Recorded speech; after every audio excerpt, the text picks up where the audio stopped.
The trumpet sits behind glass in the Louis Armstrong House Museum in Corona, Queens, gleaming under carefully positioned lights, thousands of visitors passing by it every year.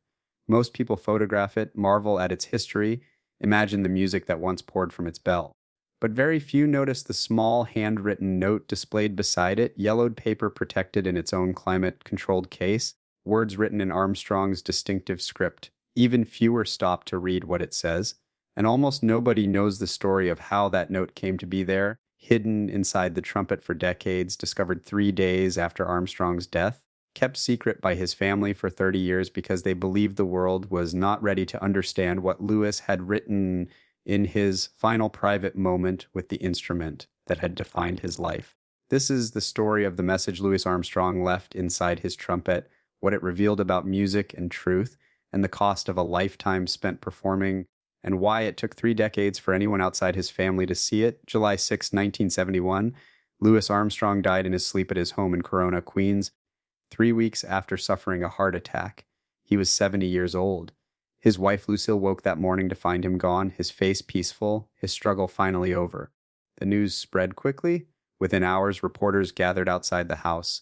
Tributes began pouring in from around the world. The jazz world mourned the loss of its greatest innovator. The public mourned the loss of a beloved entertainer whose joy had touched millions. But inside the house, Lucille Armstrong and Louis's nephew Clarence Hatfield were dealing with the immediate practical reality of death. A body to prepare for viewing, funeral arrangements to make, personal effects to organize, and instruments to be handled with the reverence they deserved. 3 days after Louis's death, on July 9, Lucille asked Clarence to help her clean and organize Louis's instruments. There were several trumpets in the house, but one in particular needed attention. The trumpet Louis had played most frequently in his final years, the instrument he had held just weeks before his death during what would be his last practice session. Lucille wanted it cleaned and ready for display at the viewing.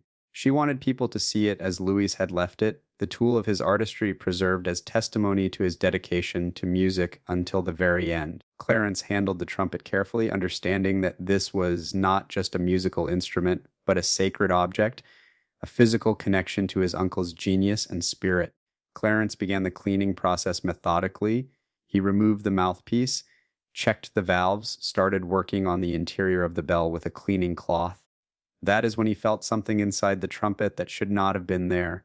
A piece of paper, folded small, wedged into the curve of tubing where it would not interfere with playing, but where it would remain hidden from anyone who was not specifically looking for it. Clarence carefully extracted the paper using long tweezers, his hands shaking slightly as he unfolded it. The paper was a small piece torn from a notebook, the edges ragged. On it, in Louis Armstrong's handwriting, were words that made Clarence stop breathing. He read them 3 times, trying to process what his uncle had written, what it meant, why it had been hidden. Then he called for Lucille. Lucille Armstrong took the paper from Clarence's trembling hands and read the words her husband had written and hidden inside his trumpet. The note was brief, just a few lines, but the meaning was profound and unsettling. It said, "Music is the only honest thing I ever did. Everything else was performance, even my smile. This horn never lied to me, and I never lied to it. The notes between the notes, that's where I lived, that's where I was real. Everyone saw the entertainer." The trumpet knew the man. L.A.? Lucille sat down heavily, the note clutched in her hand, tears streaming down her face. She had been married to Louis for 30 years. She knew him better than anyone. But these words revealed a depth of loneliness and burden she had not fully understood. The idea that Louis felt his entire public life was performance, that only in music was he authentic, that the joy everyone associated with him was somehow separate from his real self. It was devastating. Clarence and Lucille sat together in Louis's music room, the trumpet on the table between them, the note in Lucille's hand, trying to decide what to do with this information. Should they share it? Should they include it in the public memorials and tributes that were already being planned? Or should they keep it private, protect Louis's image, preserve the joyful legacy everyone expected? The note complicated the narrative. It suggested that Louis Armstrong, the man who had brought joy to millions, had been carrying a burden of inauthenticity, that his famous smile had been a mask. Was the world ready to understand that complexity, or would it diminish what Louis had built, what he had meant to people? They decided to ask Phoebe Jacobs, one of Louis's oldest friends and a woman he had trusted with his deepest thoughts. Phoebe had known Louis since the 1940s, had worked with him, had seen him in private moments when the performer persona dropped away. If anyone could help them understand what Louis had meant by the note and what should be done with it, it was Phoebe. They called her that evening. Phoebe arrived the next morning, and Lucille handed her the note without preamble. Phoebe read it slowly, her expression shifting from curiosity to recognition to sadness. "He told me something like this once," Phoebe said quietly. "Years ago, late at night after a show, he said the trumpet was the only place he didn't have to pretend. With people, there were always expectations. But the horn just wanted music, nothing else." She looked at Lucille and Clarence. "This is Louis's truth. But I don't think he wanted it to be his public legacy. Not yet." The conversation that followed lasted hours. They discussed Louis's life, his career, the pressures he had faced as a black entertainer in mid-20th century America. They talked about how Louis had always carefully managed his public image, how he understood that his success depended on being seen as joyful, safe, unthreatening, how that performance, while strategic and necessary, had come at a personal cost. The note was Louis acknowledging that cost, admitting that the authentic self and the public self had been separated by necessity, and that only in music had he been able to bridge that gap. It was a confession of loneliness and burden, but also a celebration of music as the space where truth lived. Phoebe's advice was clear: keep it private for now. Let people mourn the Louis they knew. Maybe someday this note will help people understand him more completely. But right now, it would just confuse and hurt people who need to remember the joy he gave them. Lucille and Clarence agreed. They decided to keep the note secret, at least for the immediate future. They would not destroy it. It was too important, too revealing, too precious as Louis's final private statement. But they would not share it publicly, not at the funeral, not in the biographical tributes that were being written, not in the museum exhibitions being planned. The note would remain within the family, a secret piece of Louis's legacy, preserved but hidden, waiting for a time when the world might be ready to understand its complexity. Lucille placed the note in a special folder with other private Armstrong documents, materials that she intended to review and make decisions about later, when grief was less raw and perspective was clearer. Years passed. Lucille Armstrong continued living in the Corona house, maintaining it much as Louis had left it, preserving his memory while building her own life. The note remained in its folder, occasionally examined by Lucille in private moments, but never mentioned to biographers or journalists or fans who asked about Louis's final days. In 1983, Lucille suffered a heart attack and realized she needed to make plans for what would happen to Louis's legacy after her own death. She began organizing his papers, photographs, instruments, recordings. She started conversations with music historians and archivists about eventually turning the Corona house into a museum. But still, she did not mention the note. She was not sure anyone would understand it correctly, not sure it would be interpreted as Louis had meant it, as a celebration of music's truth rather than a condemnation of his public life. Phoebe Jacobs continued to be a guardian of the secret. She and Lucille would sometimes discuss it in private, debating whether the time had come to reveal it, but they always concluded that Louis's public image should remain untouched during their lifetimes. They felt a responsibility to protect what Louis had built, the joy and inspiration he had given the world. The note was too complicated, too easily misunderstood. It could be weaponized by critics who wanted to portray Louis as a sellout or as someone who had faked his happiness. Neither Lucille nor Phoebe wanted that narrative to take hold.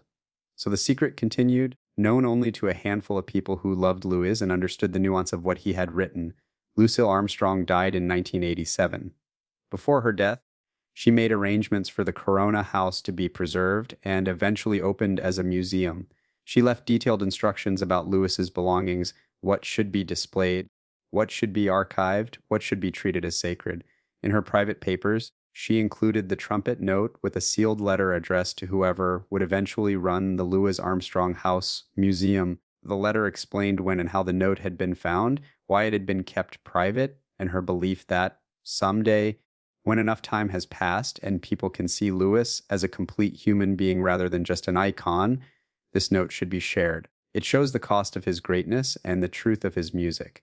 But wait until people are ready. The Louis Armstrong House Museum opened to the public in 2003, managed by Queen's College and directed by Michael Cogswell, a jazz historian who had dedicated his career to understanding Armstrong's life and legacy. During the process of cataloging the house's contents and organizing materials for display, Cogswell found Lucille's sealed letter and the trumpet note. Reading them, he understood immediately that he was holding something historically significant and deeply personal.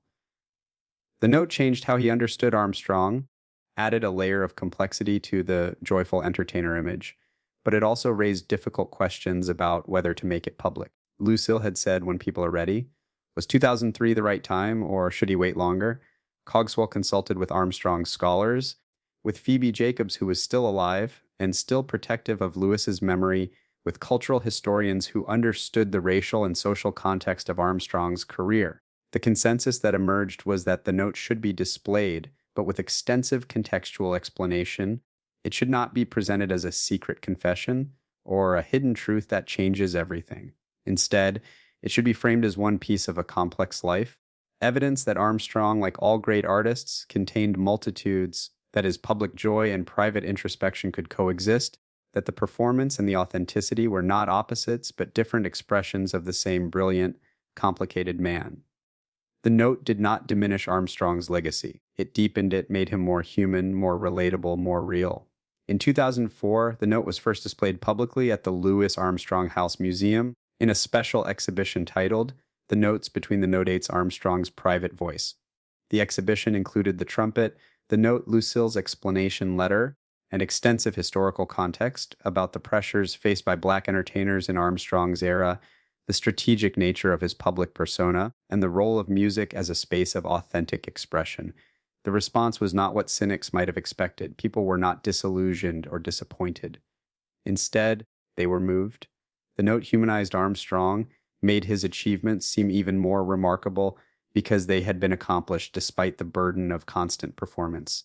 It showed that his gift to the world, the joy in music, had been genuine even if it had come at personal cost. Jazz musicians and scholars found the note revelatory. It articulated something many of them had felt but struggled to express, that performance and authenticity are not opposites, that artists often find their truest selves in their art even when their public personas are carefully constructed. The phrase, "the notes between the notes," became a kind of mantra among jazz musicians, a reminder that music's deepest truths live in the spaces, the pauses, the unsounded possibilities. Armstrong had been describing the essence of jazz itself, the music that exists in the relationship between sounds, in the breath between notes, in the silence that gives rhythm its meaning. He had been saying that his real life, his authentic self, existed in those musical spaces where performance ended and pure expression began. The note also prompted a broader conversation about the costs of fame and the particular pressures faced by Black entertainers who had to navigate white audiences and industry gatekeepers. Armstrong's generation of Black performers had walked a razor's edge, needing to be excellent enough to demand respect, but not so threatening that they triggered racist backlash. They had to be joyful enough to be commercially viable, but authentic enough to maintain artistic integrity. They had to perform success while managing the reality of discrimination. Armstrong's note acknowledged that tension, the exhaustion of maintaining a public face while preserving a private truth. It made people reconsider not just Armstrong, but all the Black artists of that era, understanding that what looked like natural joy or ease had often been hard-won and carefully maintained. Today, the note remains on display at the Louis Armstrong House Museum, a quiet testament to complexity and cost and the redemptive power of art. Visitors stand before it, read Armstrong's words, and understand that the man who gave the world so much joy had also carried a burden of an authenticity in everything except his music. Some visitors find it sad, this acknowledgement that Armstrong felt his entire public life was performance. Others find it beautiful, this proof that he had found truth and honesty in his art, even when the rest of his life demanded strategic performance. Most people leave the museum with a deeper appreciation for Armstrong, seeing him not as a one-dimensional entertainer, but as a complex human being who navigated impossible pressures while creating transcendent music. The trumpet that held the note for years sits beside it, the instrument and the message displayed together as they should be. The trumpet is what made the note possible, the tool through which Armstrong expressed what he could not say in words, the space where he was real. The note explains the trumpet, and the trumpet validates the note. Together, they tell a complete story: a man who spent his life performing, who became one of the most famous faces in the world, but who found authentic truth only in the act of making music, in the relationship between himself and his instrument, in the notes between the notes where God lives and performance ends, and the real self can finally breathe. Scholars continue to debate the note's meaning and implications. Some see it as tragic, evidence that Armstrong paid too high a price for success, that the necessity of performing joy robbed him of experiencing it authentically. Others see it as triumphant proof that he found a space, music, where truth lived despite everything, that his art was pure even when his public life was strategic. Perhaps both interpretations are true. Perhaps Armstrong was both trapped by performance and liberated by music, both burdened by his public role and fulfilled by his private artistry. The note does not resolve the paradox. It simply acknowledges it, names it, gives it weight and witness. What the note ultimately reveals is not that Armstrong was fake or inauthentic, but that authenticity is more complicated than simple honesty. Armstrong's smile was strategic, yes, but it was also genuine in its intention to bring joy. His public persona was constructed, but it was constructed from real parts of himself, amplified and shaped for specific purposes. The performance was real performance, authentic performance, even if it was not the same as his private self.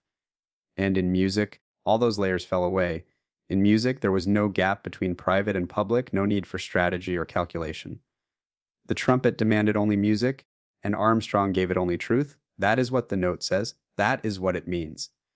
That is why it mattered enough to hide inside the instrument itself, a secret message from the man to his truest companion, found only after death, shared only when the world was finally ready to understand that great artists contain multitudes, that joy and burden can coexist, and that sometimes the most honest thing a person can do is pick up an instrument and play what cannot be said any other way. The legacy of the note is still unfolding. It has changed how music educators teach about Armstrong, adding psychological and emotional dimensions to discussions of his technical innovations.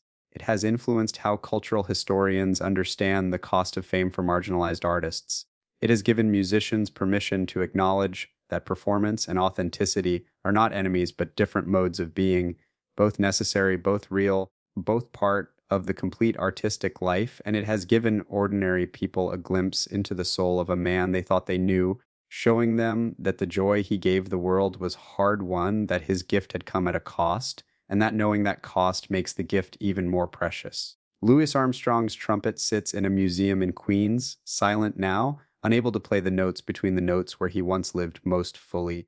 But the note inside it still speaks, still tells the truth he could not tell any other way, still reminds us that greatness is complicated, that authenticity takes many forms, and that sometimes the most important messages are the ones we hide in the places that know us best, waiting to be found when the time is right and the world is finally ready to understand.